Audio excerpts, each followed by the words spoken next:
Thanks for joining me. Today I want to show you how to make gummies.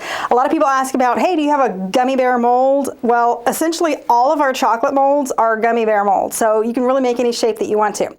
So what I want to show you today is, we're doing this from scratch. We're not using a box mix of any sort. So the powdered gelatin that we have here at Sweetwise is a really great deal because you can get a whole pound, and then we're going to be using some of the Sweetwise flavorings. Those are all natural, and then the citric acid that we have here as well. So the recipe is pretty basic. I'm just going to use a cup of water and 2/3 of a cup of sugar. And then I'm going to use 4 tablespoons of gelatin. But before I get to the rest of it, like with the flavor and color and everything, I want to give you a few tips on mixing this. What I did, I went ahead and did a cup of hot water with my sugar, because when you pour the sugar into the cold water, then it takes a little bit more time to dissolve that granulated sugar, and you really, want to dissolve that before you get to the gelatin. It just makes it a little bit better. So I went ahead, and this is hot water that I mixed with the sugar, and I also went ahead and mixed my color, because let me show you this. If you add the color, I'm going to do red in this one just to show you the difference. If you do the color in here, then it can be kind of gloppy. And it's a little bit hard to mix into cold water as well. You have these little spots that don't mix as well. So when I mix it with the hot water, this is essentially the same thing with a different color, okay? So you can see how much clearer it is when I used hot water, mix the color in, and the sugar. That's all I am right here. 1 cup of water, 2/3 cup of sugar, and the coloring, and then it's cooled back down to room temperature. Now we can add the gelatin, and I've got 4 tablespoons of the Sweetwise gelatin. And I'm just going to go ahead and sprinkle this slowly on top. And I'm not going to stir it quite yet. I want it to start absorbing all of that liquid. And you'll notice that it starts to bloom, is what it's called. It starts to absorb that liquid over time. And once that's all absorbed, then we can melt it. So that'll probably take a minute or two. So we'll just leave that alone and come back to it. Okay, so my gelatin is all dissolved, so now I'm just going to add a teaspoon of the lemon flavoring. Now, this is an actual lemon oil, so if I was going to use like this cherry flavoring over here in the red, I would probably want to do 2 teaspoons in that, but the lemon is so much stronger, I'm just going to do 1 teaspoon in that.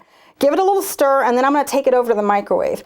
Should take about 20 seconds, and then it will probably be ready. All right, so I'm going to check it, give it a stir. I think this needs a little bit more time. I'm going to give it about another 15 seconds. You want to make sure that you don't overdo it on the first round, because you can scorch some spots. You don't want to do that. So this is ready. Usually I have a lot more foam on the top than this. This batch turned out really nice. But what you want to do before you start using this is just kind of skim this off. I just kind of gather it off to the side and take a spoon and then just kind of discard it off to the side. That way you can have a nice clear gummy. Okay, you don't have to have every single particle out of there, but just having the bulk of it out really helps.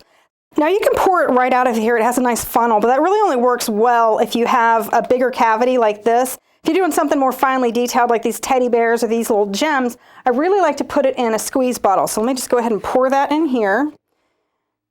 And since it's nice and warm, that'll go quickly. If this does cool off, you can pop it back in the microwave for 10 or 15 seconds and it'll be a lot more fluid again. You may have a few little leaks in this, but I wouldn't worry about that too much. Okay, so let me show you about preparing these. You really don't need to oil these or anything, but it does help it come out a little bit more easily. I'll show you an example. These have not been oiled. They sat at room temperature about 20 minutes. This one was oiled and this one was not. So you'll see, I'm just going to take a toothpick and I'm going to kind of start the edge and then get my finger under there and pull it out. That one pops out really easily. This one will come out easily, but not as easily as the oiled one. This one does have a little bit more shine to it, if you'll notice. But what I want to warn you about is if you do add like a spray in here, let me just do one of these down here, like a quick spray like this, all these bubbles that are here will come out in the surface of the Jell-O. So you want to avoid that by just kind of brushing it around, or maybe take a paper towel and get that excess out of there. So just to show you how to fill these, I want to fill this one just to the edge. These bigger ones, I pop in the fridge for like 20 minutes and they're fully set. If you left it at room temperature, I'm guessing this would be at least an hour. These take about 20 minutes. These little bitty cavities, they take about 20 minutes at room temperature.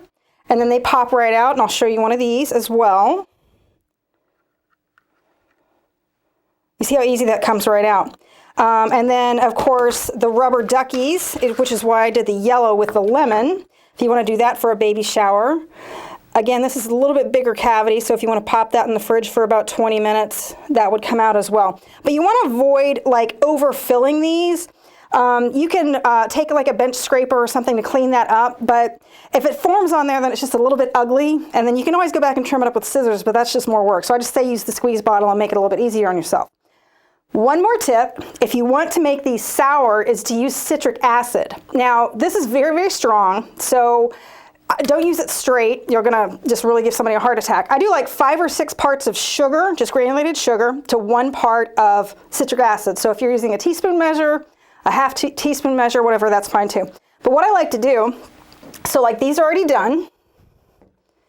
You can put this like in a little salt shaker if you want to, but I don't like to sprinkle it right out of the container because it'll just be too heavy. So I just put a little bit in my hand, and then I also don't sprinkle down close to the piece I'm doing. It just kind of, it sticks too much in little globules.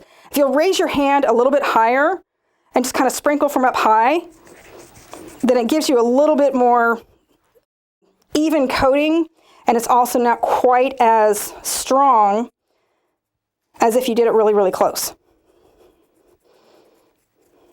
So there's a really great, easy way to make gummies. You can make them the regular way or the sour way. I really like that you can kind of customize your color if you're doing it like for a baby shower or for a wedding or for a birthday. You can kind of make the colors and flavors work to your advantage rather than just buying something that's pre-made. Plus, just having the custom shapes and different sizes, people are really going to be impressed that you made these. So give it a try. Thanks for watching. Have fun with it.